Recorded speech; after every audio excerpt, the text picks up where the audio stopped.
Cabin mate 24 hours study hall and work space mobile app download చేసుకుని ఇప్పుడే మీ cabin book చేసుకోండి. తెలంగాణ మంత్రివర్గ విస్తరణకు ఎట్టకేలకు తెరపడింది. క్యాబినెట్ విస్తరణకు కాంగ్రెస్ హైకమాండ్ గ్రీన్ సిగ్నల్ ఇచ్చింది. దీంతో ముగ్గురు మంత్రులుగా ప్రమాణం చేయనున్నారు.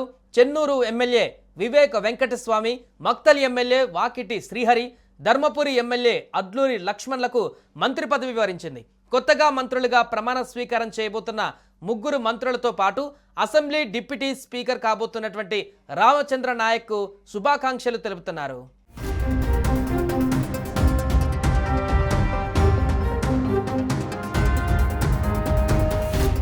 దాదాపు ఏడాదిన్నర తర్వాత రేవంత్ కేబినెట్ విస్తరణ జరుగుతుంది. ముగ్గురు నేతలు రాజ్భవన్లో మంత్రులుగా ప్రమాణ స్వీకారం చేయనున్నారు.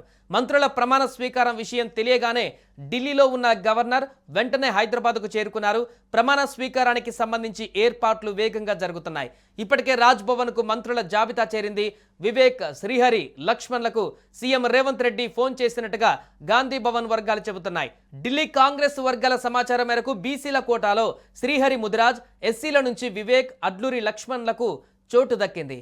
డిప్యూటీ స్పీకర్గా రామచంద్ర నాయక్ను ఎంపిక చేసినట్టుగా సమాచారం. సామాజిక న్యాయాన్ని దృష్టిలో పెట్టుకుని ఎస్సీ, ఎస్టీ, బీసీలకు ప్రాధాన్యం ఇవ్వాలని అధిష్టానం డిసైడ్ అయ్యింది.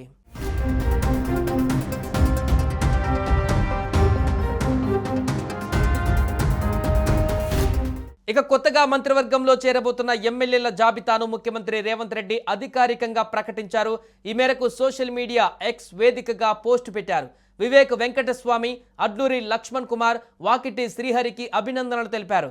వీరితో పాటు శాసనసభలో డిప్యూటీ స్పీకర్గా బాధ్యతలు స్వీకరించబోతున్న రామచంద్ర నాయక్కి శుభాకాంక్షలు చెప్పారు. ఆదివారం మధ్యాహ్నం 12 గంటల నుంచి 12:20 మధ్య వీరంతా సోమాజిగూడలోని రాజ్భవన్లో ప్రమాణ స్వీకారం చేయనున్నారు. స్థానిక ఎన్నికల వేళ పార్టీలో ఎలాంటి విభేదాలకు తావివ్వకుండా బీసీల నుంచి వి శ్రీహరి ముదిరాజ్, ఎస్సీల నుంచి వివేక్, అడ్లూరి లక్ష్మణ్ కుమార్, మాదిగ సామాజిక వర్గం నుంచి చోటు కల్పించారు. ఎస్టీ అయిన రామచంద్ర నాయక్ను డిప్యూటీ స్పీకర్గా ఎంపిక చేశారు.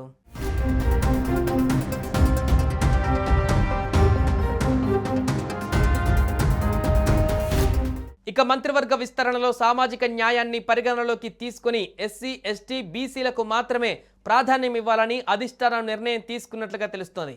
కాగా మంత్రివర్గ విస్తరణలో సుదర్శన్ రెడ్డి, కోమటిరెడ్డి రాజగోపాల్ రెడ్డిల పేర్లు మొదటి నుంచి వినిపించినా ప్రస్తుతానికి ఎస్సీ, బీసీలకు మాత్రమే అవకాశం ఇవ్వాలని అధిష్టానం చెప్పినట్లు తెలిసింది.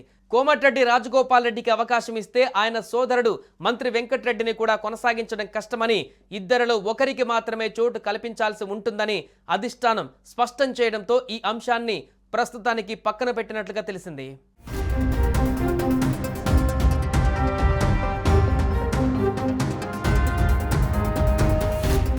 సుమన్ టీవీలో మీ పర్సనల్ అండ్ బిజినెస్ ప్రమోషన్స్ కోసం కింది నెంబర్కి కాంటాక్ట్ చేయండి.